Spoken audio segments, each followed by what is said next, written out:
Baik, Bante. Saya boleh izin bertanya, Bante. Jadi yang ingin saya tanyakan di sini mengenai Ekagata, Bante. Kan seperti yang saya pahami dari penjelasan Bante sebelumnya, kalau Ekagata itu ya tidak hanya pada meditasi saja, Bante. Tapi juga dalam kondisi sehari-hari juga ada juga yang namanya Ekagata, Bante. Nah, di sini yang ingin lebih dulu saya ingin dalam pemahaman saya Ekagata itu juga misalnya ya terbawa suasana, Bante. Nah, di sini yang ingin saya tanyakan adalah bagaimana ketika seseorang mengembangkan meditasi hingga sampai tahapan ekagata itu, Bante. Hmm. Nah, itu nanti dari pengembangan yang dilakukan tersebut diarahkan kemana, Bante? Hmm. Dan tahapan yang di... Baik, Bante. Dan tahapan tersebut kenapa? Dalam tahapan ketika... Saya jadi lupa. Mungkin itu aja dulu yang sebelumnya, Bante. Jadi kalau dikatakan ekagata itu adalah satu fenomena batiniah, faktor batiniah yang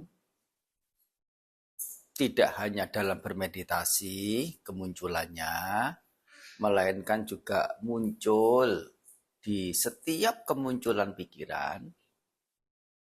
Kalimat seperti ini tidak bisa dibahasakan seperti yang Samanera ucapkan tadi. Yaitu bisa ada pada kondisi pikiran yang tidak meditatif. Kata bisa ada pada, nah itu namanya. Oleh karena apa? Keberadaan faktor batiniah yang disebut ekagata ini memang selalu muncul. Dan kontradiksi kedua dari pertanyaan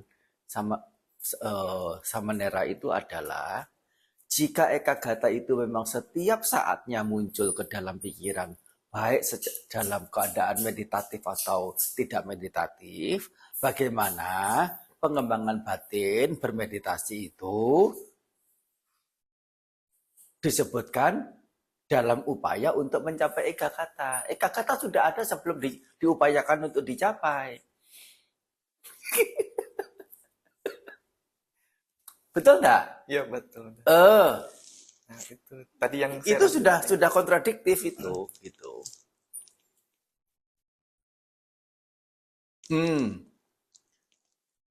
Yang diupayakan muncul ke dalam batin itu adalah kusalawitakanya. Jadi pemikiran pada objek, Bante. Yang baik. Kusalawitaka, apa itu kusalawitaka? Pemikiran dari sisi bajiknya, pemikiran dari sisi nilai luhurnya, pemikiran dari sisi kebijaksanaannya ketika seorang pemeditasi itu menengarai objek, khususnya objek yang diangkat sebagai ya proses pengembangan batinnya itu. Nilai luhurnya itu yang dikembangkan, dimampatkan, diupayakan muncul hampir setiap kemunculan pikiran. Yang setiap kemunculan pikiran itu ada apa tadi itu? Ada ekagata.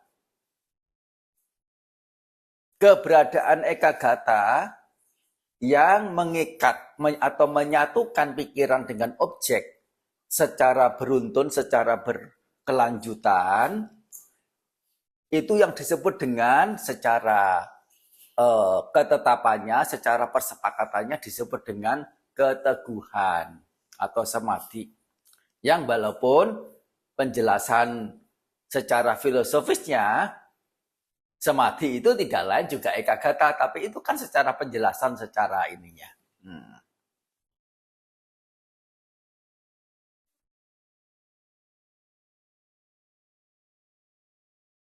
Jadi ekagata itu tidak perlu dikembangkan.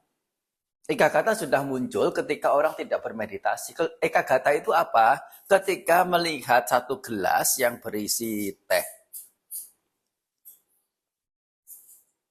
setelah dicicip gitu ya, merasakan rasa tehnya, mencium bau tehnya, ketika airnya yang tidak terlalu panas, tidak terlalu dingin, ya menyentuh pas di lidah, di permukaan mulut. Semua proses itu disertai oleh pemikiran. Dan dalam hal ini teh ini, warnanya bagaimana, rasanya bagaimana, baunya bagaimana, konturnya bagaimana, secara ininya bagaimana, itu selalu muncul yang namanya eka-gata bermunculan bukan hampir, di setiap indera ini melihat objek, itu selalu ada eka-gata. Jadi eka-gata tidak perlu dikembangkan, itu sudah naturalnya muncul. Seperti perasaan juga tidak perlu dikembangkan.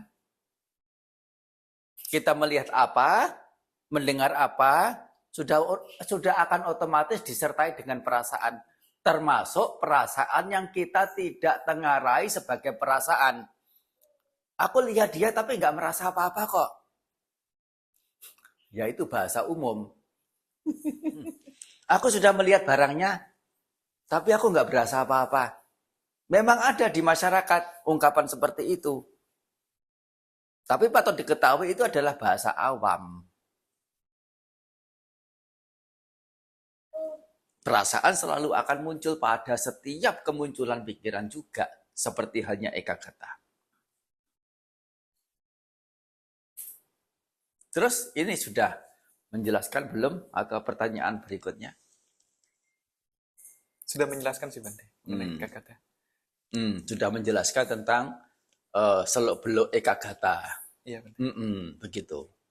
Tapi di sini saya boleh mengaitkannya dengan ini nggak Bante? Dengan kata keberpihakan Bante mengenai eka-gata ini. Oke, lanjut gimana? Nggak hanya konfirmasi saja sih Bante. Apa yang dimaksud dengan keberpihakan? Jadi kalau dalam pemahaman saya keberpihakan itu ya bagaimana seseorang itu berpihak pada sesuatu yang dianggapnya itu Bante. Dianggap menurut pandangannya itu Bante. Jadi kan misalkan kalau eka-gata kan itu kan ya misalnya ya tadi terbawa suasana gitu Bante. Eka-gata maksudnya terbawa suasana. Iya, contohnya. Terus, kalau keberpihakan ini kan juga sama Bante. Kalau misalnya orang berpihak pada sesuatu yang menyenangkan itu kan jadi timbul kesenangan juga Bante. Makanya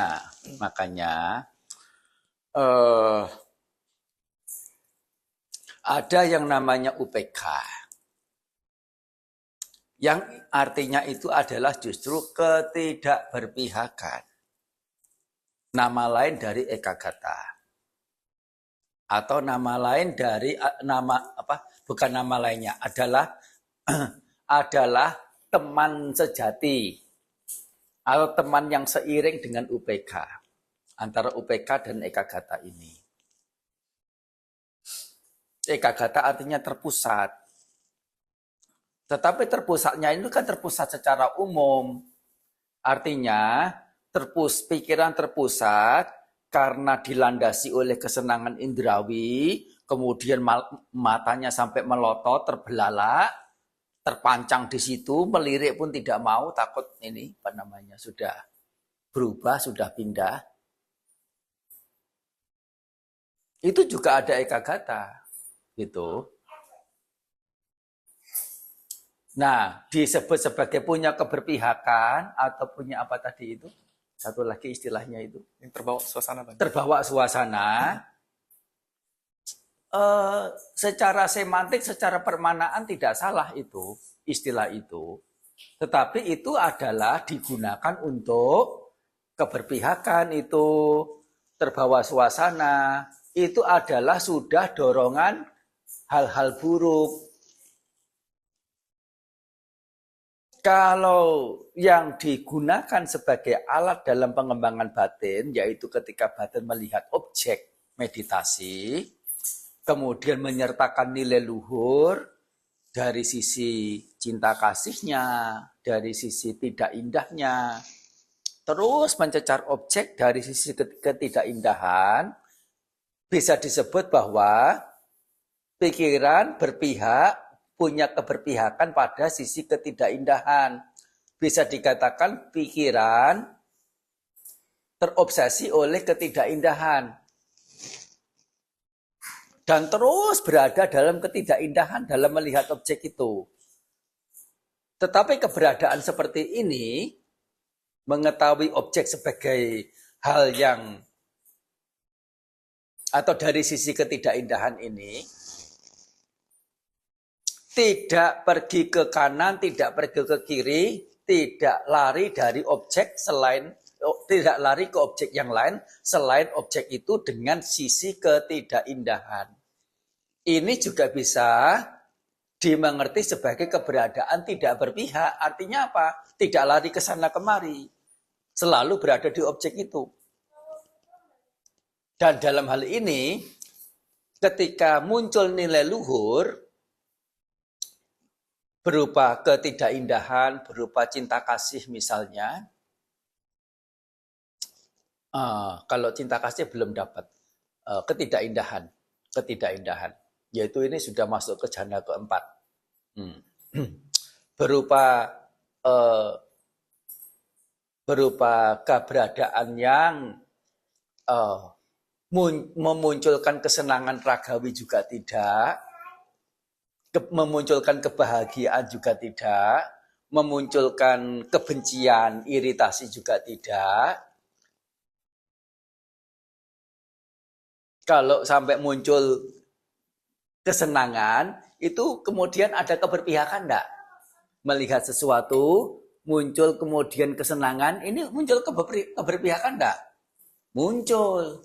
Melihat sesuatu, kemudian muncul iritasi, itu ada keberpihakan enggak? Kalau melihat sesuatu, ya tidak muncul kesenangan, tidak muncul menyenangi, tidak muncul membenci, ada keberpihakan enggak? Tidak ada, tetap di situ. Yang mana nama lain dari UPK atau ketidakberpihakan ini adalah tatra majata. Tatra itu di sana itu. Di sana mana ya di dalam pikiran itu, terhadap objek itu. Majata, keberadaan tengah. Keberadaan tengah terhadap objek yang sedang diangkat dalam pengembangan batin. Artinya apa? Selalu terpusat ke dalamnya. Namanya tatra majata, tidak ada keberpihakan, tidak ada ya penyerongan, ya tidak ada ketimpangan, tidak ada berat sebelah. Karena berat sebelah ya, melihat sesuatu itu sering orang terpicu untuk berat sebelah. Kalau tidak menyenangi ya membenci. Berat sebelah namanya. Understand? Mencoba untuk memahami, Bante.